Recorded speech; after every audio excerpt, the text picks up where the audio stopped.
the latest military news update. This is AFP Community News, hosted by Rob Susan every 12 noon, Mondays to Fridays. Only here on DWDD Armed Forces Radio. One AFP for a stronger Philippines.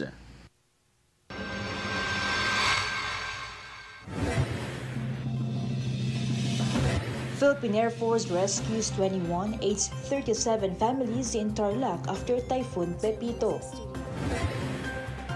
46th IB foils terrorist activity in Catbalogan City. Pepito damages more than 500 houses in Catanduanes. Oil firms lower pump prices.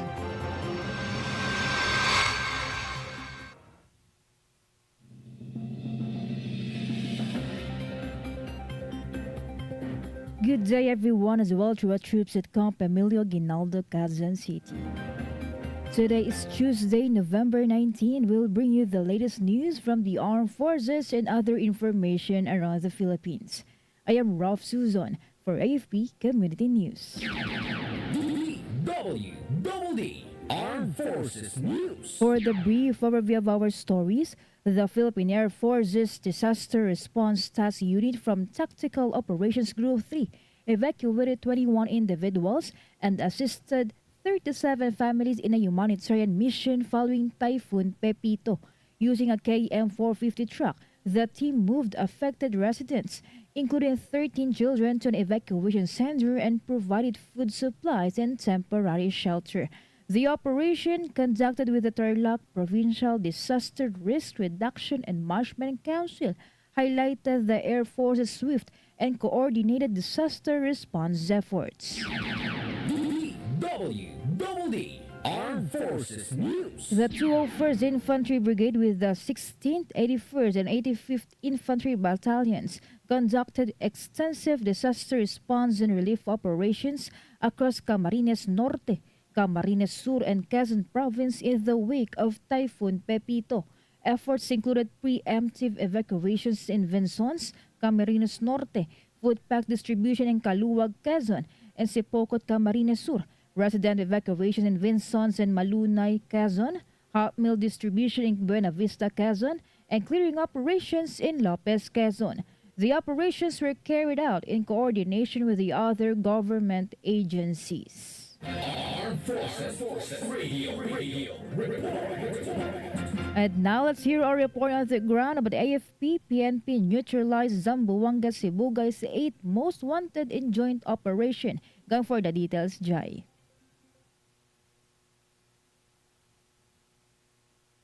Yes, Rolf, the Armed Forces of the Philippines and the Philippine National Police successfully neutralized 8th most wanted criminals in Zamboanga, Sibugay, along with 2 associates in an armed encounter in Barangay Kanakan, Kabasalan.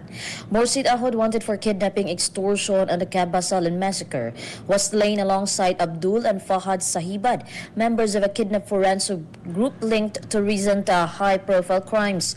The operation was made possible by community vigilance and collaboration with the MILF, MNLF, and the local government units. Military officials hailed the operations as a major step in securing peace and order in Zamboanga Peninsula. This is Joy reporting for AFP Community News, one AFP for a stronger Philippines. Thank you, Jai. DWDD Armed Forces News. On the other hand, soldiers from the 46th Infantry Battalion clashed with the 3 communist terrorist group members near Barangay Kagutian, Catbalogan City, Samar, forcing the rebels to retreat after a 5-minute firefight. The operation, initiated by a resident's tip-off, prevented the potential harm to the community. Troops seized 345 caliber pistols, food supplies, and subversive documents with possible intelligence value. 801st Infantry Brigade Commander Brigadier General Leonard Lelina praised the soldiers' swift response and urged the continued public vigilance to support the counter-terrorism efforts. DWDD Armed Forces News. The 28th Infantry Battalion clashed with communist terrorist group members in Barangay CM Recto, Katubig, Northern Samar yesterday. The said incident forced the rebels to retreat and leaving behind an M16 rifle with an M203 grenade launcher and an M653 baby Armalite. The operation, prompted by community reports, highlights the importance of civilian-military collaboration. 20th IB Commanding Officer Lieutenant Colonel Richard Villaflor praised the troops' swift response and urged the CTG members to surrender and embrace the government reintegration programs. Armed Forces Radio. And we have a report coming in from Gina about Philippine Army receives Lifesaver Award for record-breaking blood donation drives. Yes, Rof, the Philippine Army received the Lifesaver Award from the Dugong Alay Dugtong Buhay Foundation at Fort Bonifacio, Taguig City yesterday. The award recognizes Army soldiers, reservists, and ROTC cadets for donating a record 50,775 blood bags in 2 nationwide drives this year. Army Commanding General Lieutenant General Roy M. Galido, who accepted the award, commended the collective effort. He said that it reflects the Army's commitment in serving the nation. This is Gina reporting for AFP Community News, 1 AFP for a stronger Philippines. Thank you, Gina. DWDD Armed Forces News. Philippines Defense Secretary Gilberto Chodoro Jr. and United States Defense Secretary Lloyd Austin III signed the General Security of Military Information Agreement at Camp Aguinaldo, Quezon City yesterday. It aims to strengthen the alliance of two nations. The agreement establishes a framework for sharing classified military information, reinforcing regional security and mutual defense capabilities. During the event, Secretary Chodoro also awarded Secretary Austin the Outstanding Achievement Medal for his role in enhancing bilateral defense ties and Indo-Pacific security. DWDD National News. For our national news, Typhoon Pepito exited the Philippine area of responsibility at 12 p.m. yesterday. Pag-asa reported that Pepito was last spotted 405 kilometers west-northwest of Sinait, Ilocos Sur. The State Weather Bureau then lifted all wind signals associated with the storm. Over the next 24 hours, the shear line, northeasterly surface wind flow, and easterlies will be the dominant weather systems in the country. Armed Forces Radio. Let us hear more updates from Beth Tanyere about 5th ID Honors Fallen Heroes with Miles of Honor Fun Run. The 5th Infantry Division held its annual Miles of Honor run for a cause, drawing over 700 participants to honor fallen soldiers and the supporters, their families in Gamo, Isabela. Participants, including uniformed personnel, reservists, and the civilians, completed in 3 kilometers, 5 kilometers, and 10 kilometers categories. Proceeds from the events will aid the bereaved families of soldiers who sacrificed their lives for the nation. 5th Infantry Division Commander Major General Gulliver L. Senieres thanks participants, emphasizing the event's significance and remembering the contribution of the Army's heroes. This is Beth Tanete reporting for the AFP Community News, 1 AFP for Stronger Philippines. Thank you, Beth Tanyete.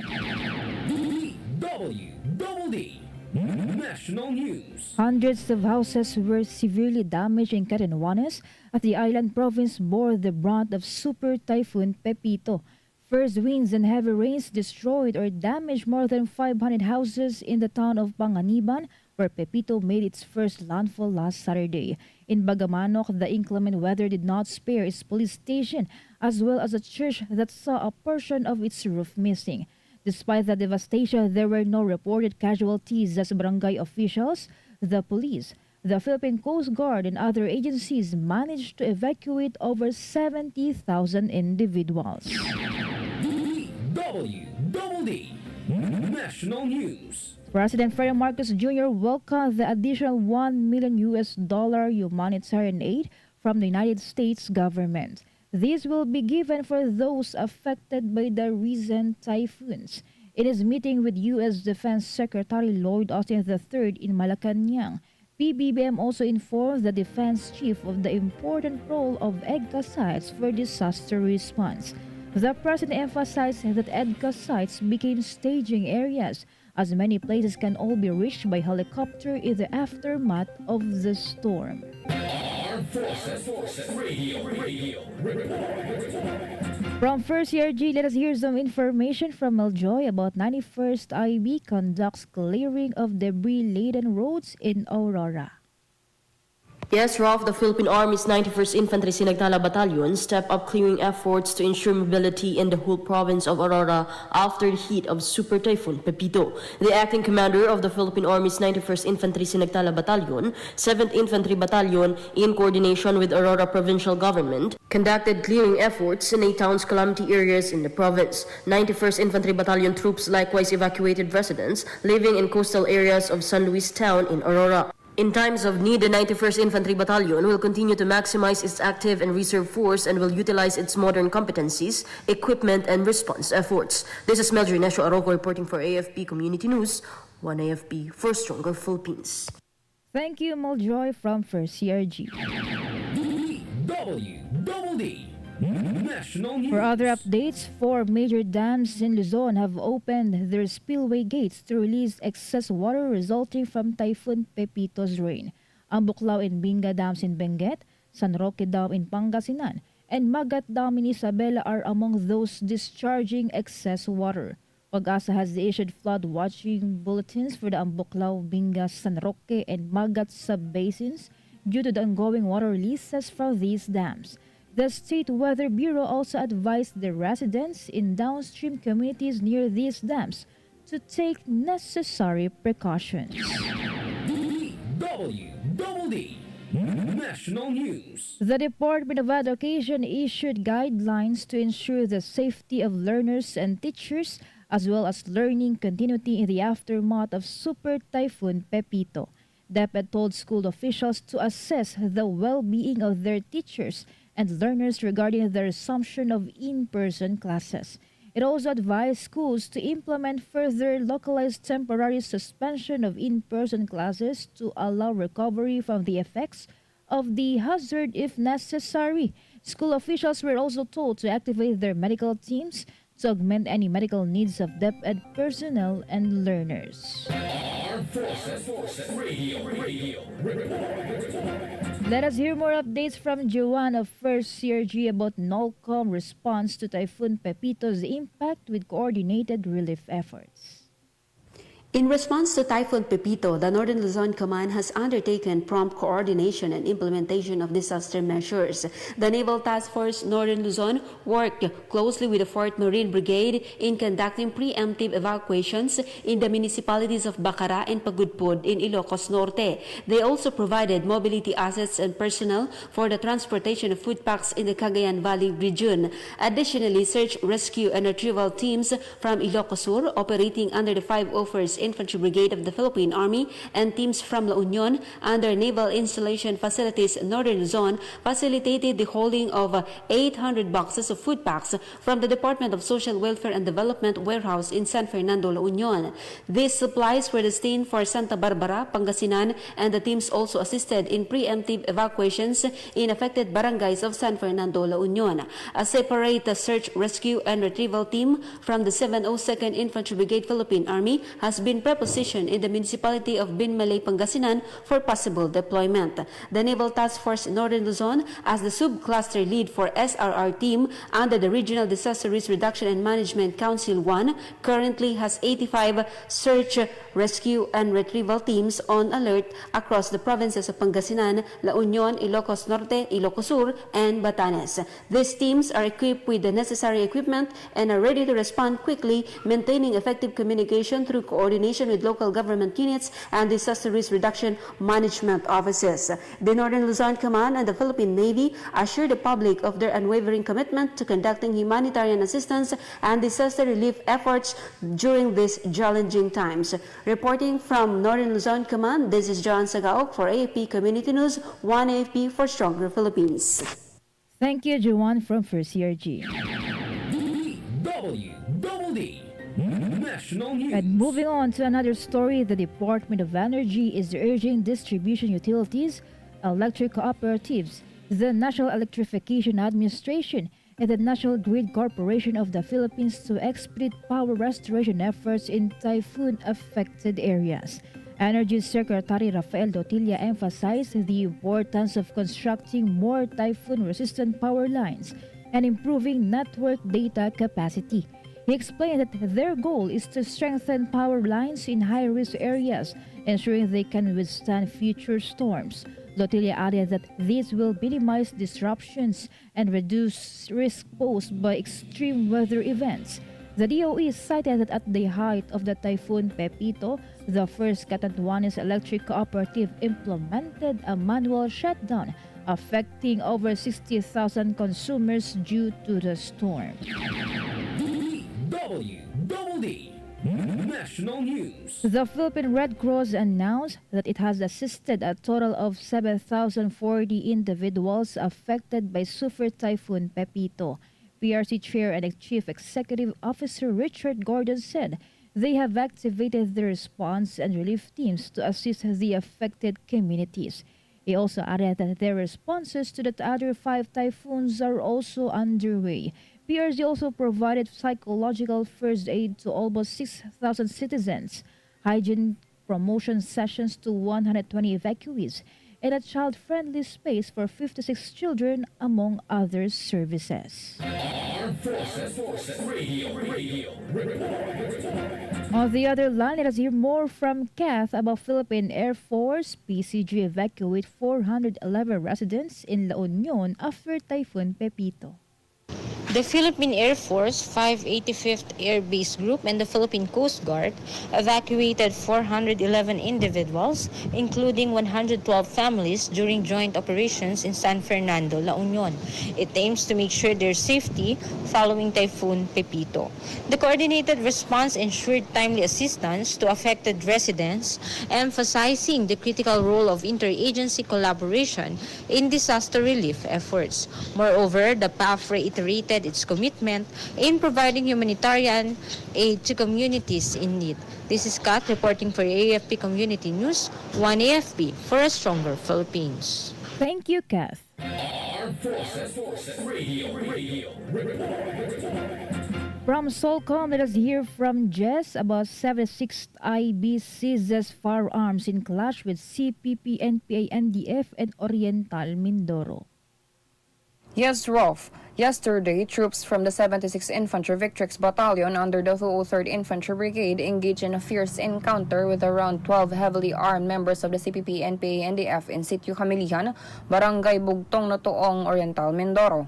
The operation, which occurred at approximately 4 p.m. yesterday, resulted in the recovery of 3 high-powered firearms, explosives, various combat equipments, and subversive documents. Notably, no casualties were reported on the side of the government forces, highlighting the success of the military's swift response. This latest encounter follows a previous skirmish on November 5 where 2 high-powered firearms were also seized. In total, 5 firearms have been confiscated from the terrorist group within the month, significantly reducing their operational capabilities. The Philippine Army continues its pursuit operations while urging remaining members to surrender peacefully and avoid further violence, offering them a chance of reintegration and support.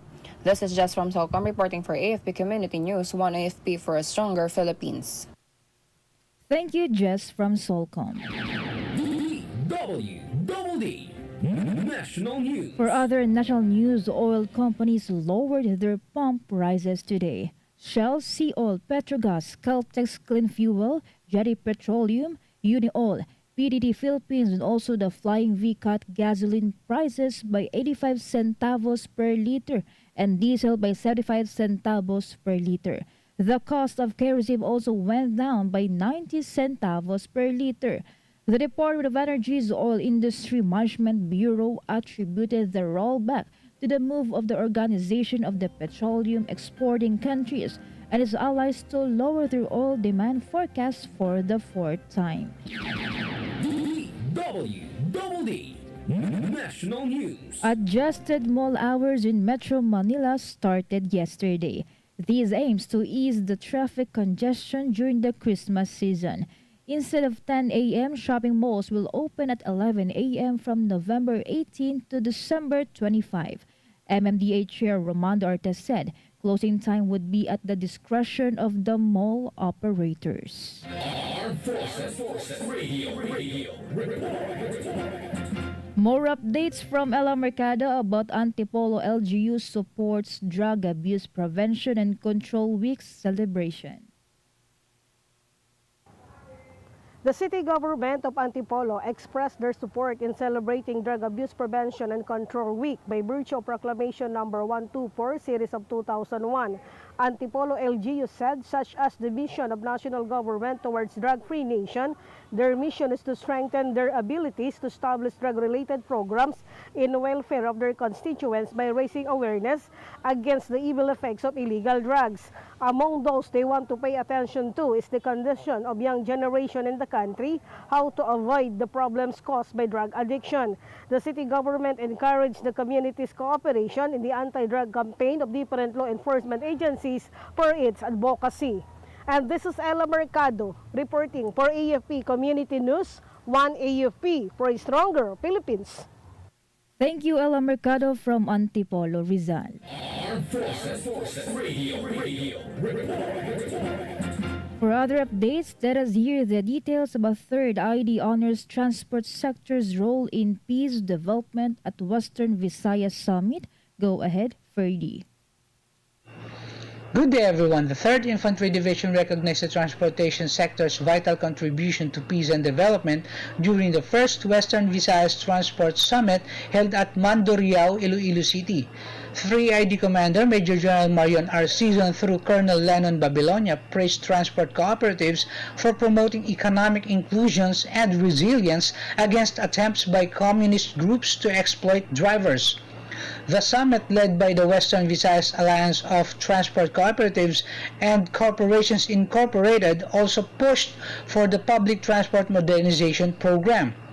The event, supported by local governments and national agencies, aimed to strengthen partnerships for a secure and efficient transport system in Western Visayas.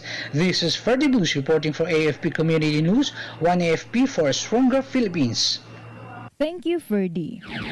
DWDD National News. Moreover, Justice Secretary Jesus Crispin Remulla, through the Bureau of Corrections, announced the release of 509 persons deprived of liberty as part of the government's jail decongestion efforts. The release also coincided with the observance of the 38th National Correctional Consciousness Week. Among those freed were PDLs who have completed their prison terms, elderly and ailing, those qualified under the Good Conduct Time Allowance Law, and those granted parole or executive clemency. This initiative highlights the government's commitment to human rights and rehabilitation. DWDD Armed Forces News. And that's all for today's broadcast. Thank you so much for joining us, especially to our audience in our Facebook page, AFP Radio DWDD. Don't forget to tune in tomorrow for more updates, same time and same station. Again, this is Ralph Susan for AFP Community News, 1 AFP for a stronger Philippines. Behold the latest military news update. This is AFP Community News, hosted by Rob Susan every 12 noon, Mondays to Fridays. Only here on DWDD Armed Forces Radio. 1 AFP for a stronger Philippines. Kayo ay nakatutok sa DWDD AFP Radio. Kami po ay kasapi ng KBP, Kapisanan ng mga Broadcaster ng Pilipinas.